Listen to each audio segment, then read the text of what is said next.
Hello and welcome back to bicyclelegs and another edition of Studio Albums Ranked. In fact, I'm going to be doing 2 episodes of Studio Albums Ranked today, both related though. There's been a lot of talk in the press about Roger Waters and David Gilmour fighting again, having added at each other in social media, etc., etc. This makes me very sad because I love both of these artists. I love what they did with Pink Floyd, and I do really enjoy what they've done in their solo careers. So what I want to do with these 2 videos is I want to focus on the music. And so what I'm going to do is I'm going to do a separate video for each of Roger Waters and David Gilmour's solo careers. I flipped a coin. I'm going to start with Roger Waters.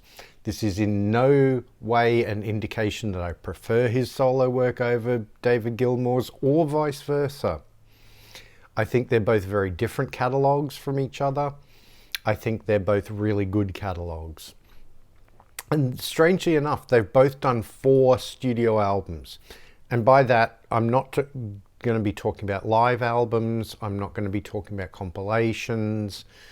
In the case of Roger Waters, I'm not going to be talking about his opera era because I just don't think it's fair to compare an opera to, rock albums.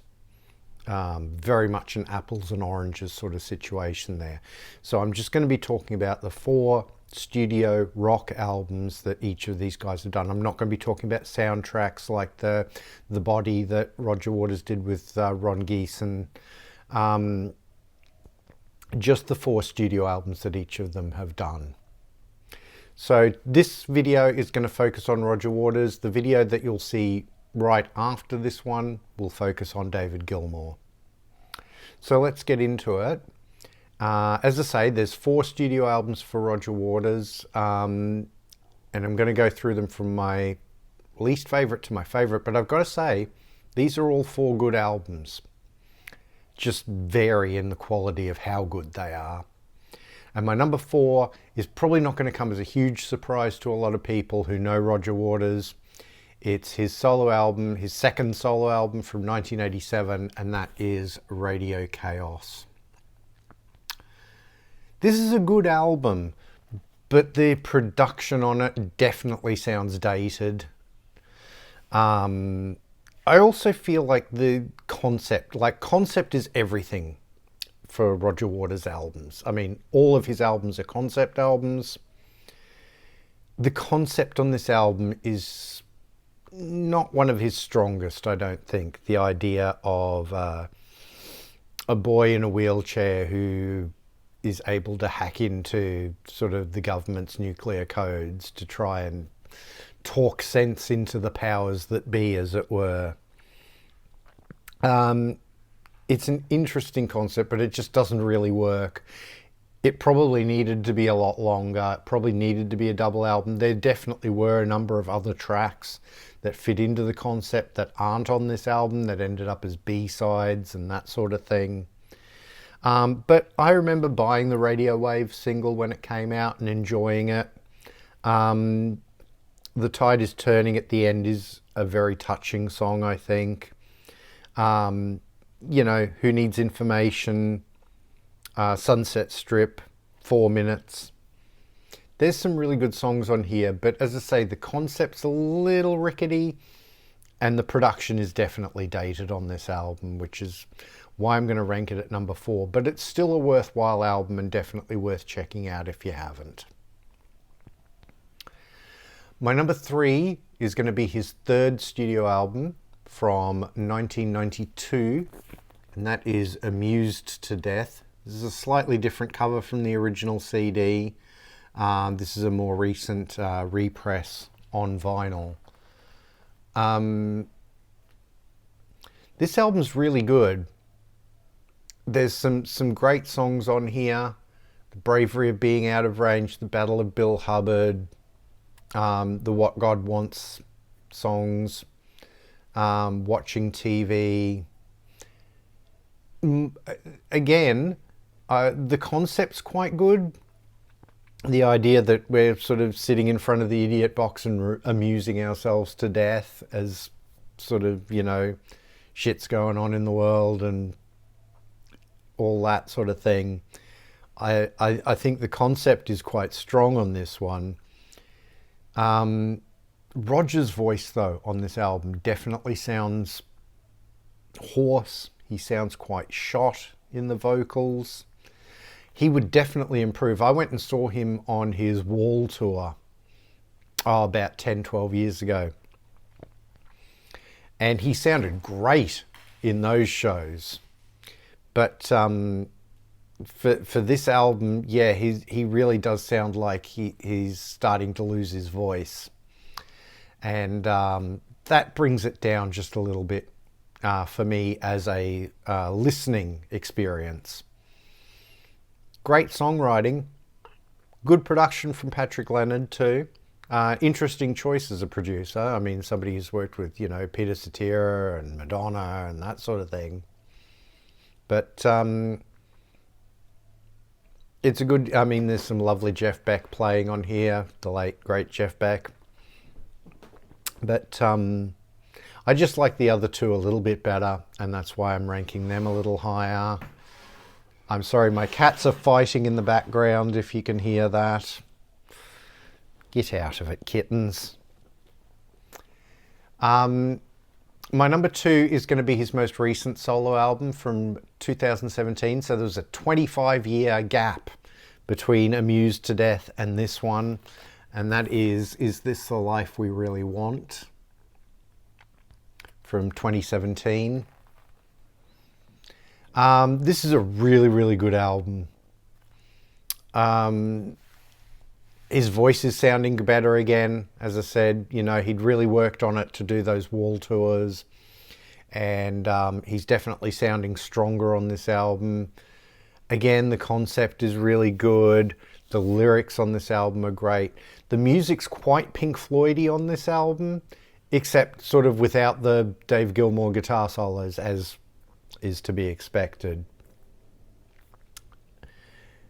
Really great songs on here. When We Were Young, The Last Refugee, Broken Bones. The title track is This the Life We Really Want, Bird in a Gale, Smell the Roses, Part of Me Died. Just some really great songs. And as I say, the concept, sort of, talking about modern times and, I suppose Roger's looking at things as an older man now. It works really well.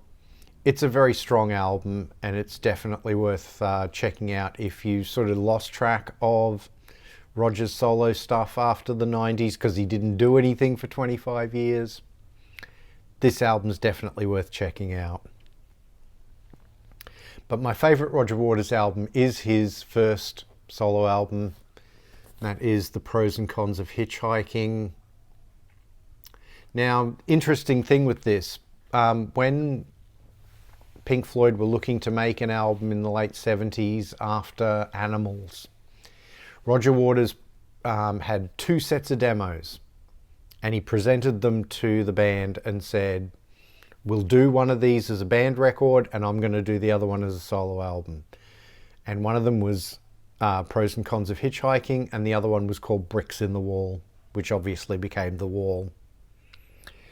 And they chose The Wall because they thought it was a more interesting concept, even though I think David Gilmour thought that musically Pros and Cons of Hitchhiking was actually a little bit more interesting.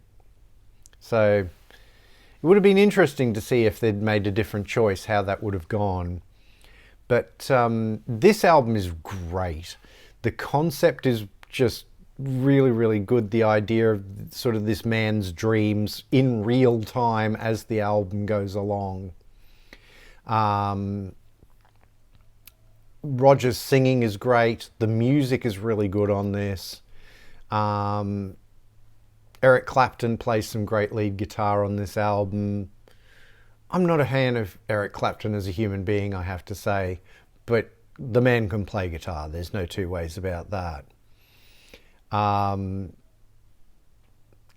yeah, it's a really good album. The concept is strong. It flows from one track to the next. It's a great album. There's no two ways about it. And that's why that one is my number one. So going through them again, at number one, we have The Pros and Cons of Hitchhiking. At number two, Is This the Life We Really Want? At number three, Amused to Death. And at number four, still a really good album, if a little flawed, Radio Chaos from 1987. So let me know in the comments which ones of these are your favourites, how you would rank them. There's only 4 albums, so you should be able to give me a ranking of your 1 to 4.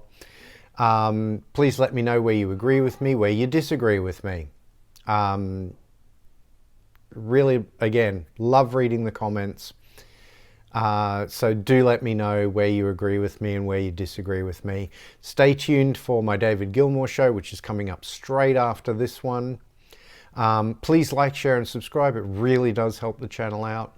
If you're new to the channel, please go and have a look at some of my other videos.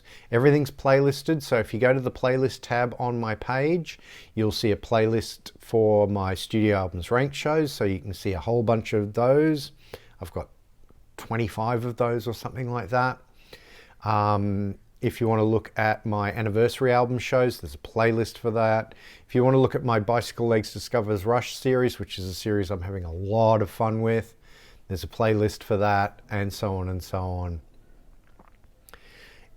If you'd like to follow me on social media, I'm at bicyclelegs on Instagram and Twitter. On Instagram, I tend to be posting the new records I've bought or the albums I happen to be listening to at the time, as well as posting channel updates. On Twitter, I talk about anything and everything, but I am definitely trying to give that more of a music focus. Thank you very much for watching, and I'll see you very shortly in the next one.